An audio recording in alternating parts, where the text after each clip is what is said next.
খুব গর্ব হচ্ছে যে এরকম একটা দাদা আমরা পাশে পেয়েছি। তো এই সময় দাঁড়িয়ে খুশির ভান্ডার বাপ্পাকে কে না চিনে। তো এটুকুই বলবো, মানুষের পাশে দাঁড়ায়। তো তো গাইস, কি বলবো, খুব আনন্দের বিষয়। আমি জায়গা থেকে আসতেছিলাম, তো টোটো কিছু পাচ্ছিলাম না। তো লাস্ট চান্সে বাপ্পাদার বাইকে করে আসলাম। বুঝতে পারিনি যে বাপ্পাদার সঙ্গে এরকম হঠাৎ করে দেখা হয়ে যাবে চৌরাস্তা, ইটাহার চৌরাস্তাতে। তো এই সময় দাঁড়িয়ে খুশির ভান্ডার বাপ্পাকে কে না চিনে। তো এটুকুই বলবো, মানুষের পাশে দাঁড়ায়।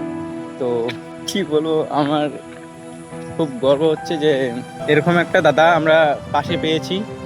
তো তো হয়েছিল কি, ইটার থেকে কোনো টোটো পাচ্ছিলাম না। তো হঠাৎ করে চৌরাস্তা দেখা গেলো খুশির ভান্ডার বাপ্পাদার সঙ্গে। তো বললাম, তো আমাকে নিয়ে এসে দিল শ্রীপুরে। তো এটুকুই। তো বাপ্পাদার জন্য একটা হার্ট ইমোজি কমেন্টে বলে দিও। বাই।